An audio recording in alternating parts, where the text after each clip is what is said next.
Manfaat yang luar biasa dari saat teduh. Saudara-saudara kekasih, umumnya kita manusia ini menginginkan hidup yang tenang dan damai. Saya kira tidak ada orang yang tidak menginginkan hidup yang tenang dan damai.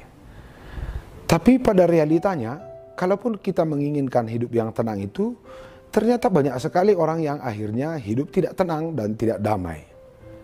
Kita disibukkan oleh banyak perkara sehingga tidak memiliki waktu untuk tenang. Jadi pada kesempatan ini kita akan belajar mencoba mengamati betapa pentingnya waktu tenang dan waktu teduh.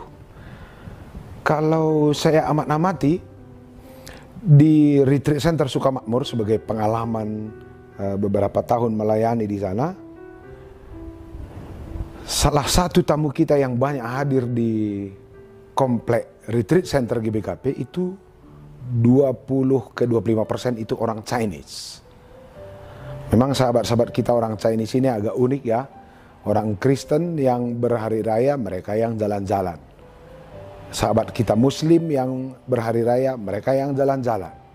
Apalagi kalau memang tahun baru Chinese, ya sudah pasti mereka yang paling banyak jalan-jalan itu nanti mulai sekitar Pancur Batu sampai lokasi sekitar Sibulangit. Satu saat saya pernah bertanya kepada tamu kita orang Chinese yang datang ke Retreat Center. Dia di sana tinggal mulai hari Jumat sampai hari Minggu.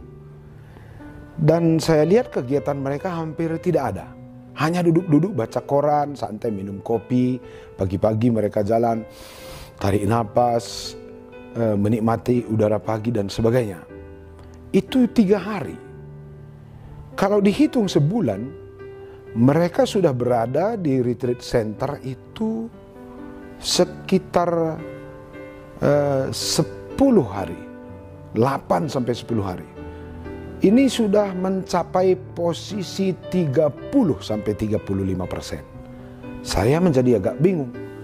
Orang ini banyak sekali menghabiskan waktu untuk santai dan rileks.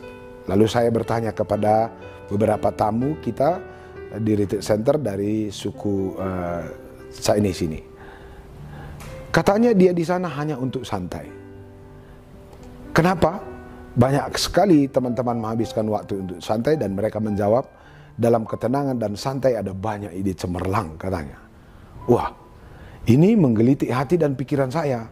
Apa betul ya?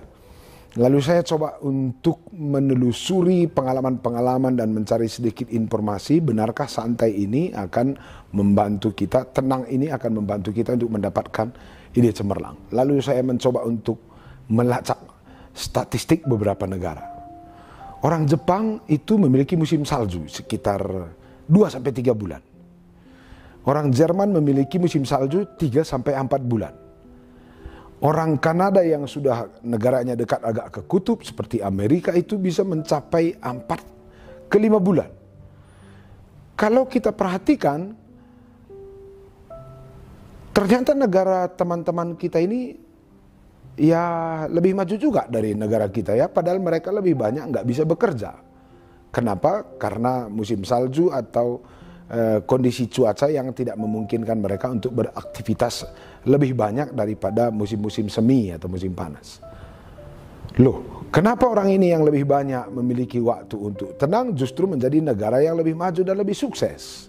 Jepang lebih sukses, Cina, Amerika, Jerman lebih sukses dari kita. Tentunya dalam beberapa hal. Kalau memang karena banyak waktu baru bekerja dan sibuk baru kita sukses, seharusnya orang Karo paling sukses di dunia ini. Kenapa? Karena orang Karo ini dari 7 hari dia bekerja 8 hari. Malam pun mereka masih bekerja. Mimpinya pun bekerja banting tulang. Tapi kok kita begini-begini saja?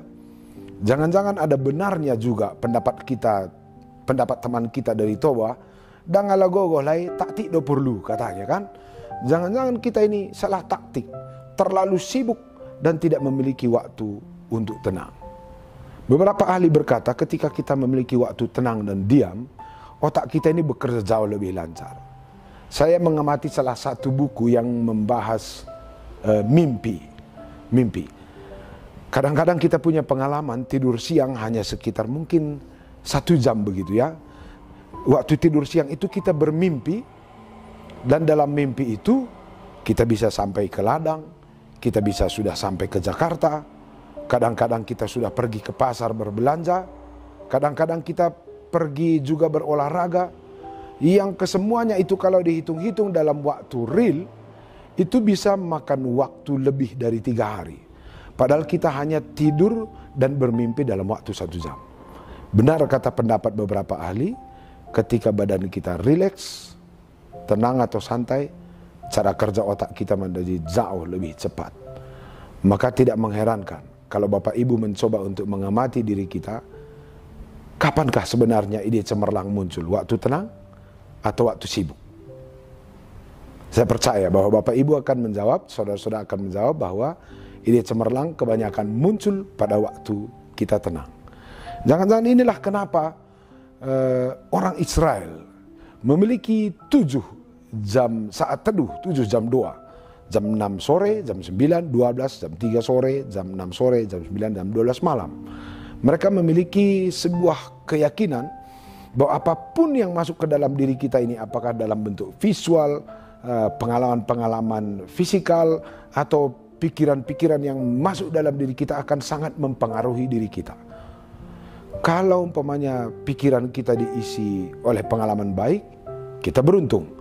Tapi kalau pikiran kita diisi oleh sesuatu yang pengalaman kurang mengenakkan, kita sebut kurang mengenakkan sepanjang hari, maka itu akan mengganggu kita untuk berpikir dengan jernih atau melakukan hal-hal yang baik. Sebagai salah satu contoh, jika sepanjang hari kita bertemu dengan 3 orang ugal-ugalan dengan klakson motor yang begitu mengagetkan telinga, maka kita bisa emosi sepanjang hari, bisa ke bawah sampai tidur. Bahkan nanti mimpi kita juga bisa berkelahi atau bisa berantem begitu ya. Dan jangan-jangan inilah mengapa orang Israel mencari waktu per 3 jam untuk sebentar berdoa, untuk sebentar memasuki saat teduh, untuk menyadari apa yang sedang bekerja dalam diri mereka, dan yang penting-penting dilanjutkan dan yang tidak penting diselesaikan. Dan Tuhan Yesus juga pernah berkata, jika engkau marah atau engkau berdosa, janganlah sampai sore hari, harus selesaikan supaya pengalaman buruk itu tidak akan mengganggu hidupmu, mengganggu pikiranmu, dan mengurangi tingkat efektivitasmu. Dengan prinsip ini, saya mengajak Bapak Ibu, saudara-saudara kekasih Tuhan, jangan pernah melewatkan waktu teduh. Kalau tidak bisa 7 kali seperti orang Israel, carilah waktu mungkin 2 atau 3 kali sehari untuk tenang dan rileks, untuk menyadari hal-hal yang tidak penting sedang berada dalam hati dan pikiran kita, dan hal-hal yang penting kita teruskan.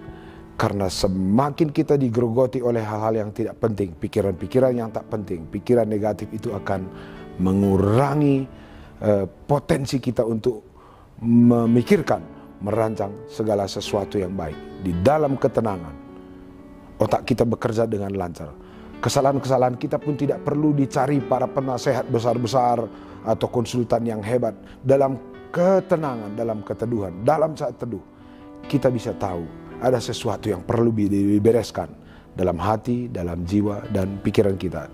Juga tidak mengherankan, Yesus juga memperagakan hal yang sama.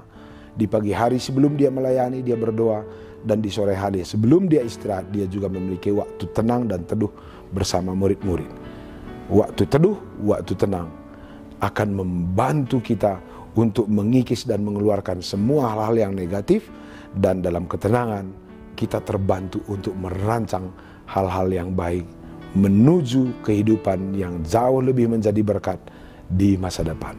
Selamat memiliki waktu teduh.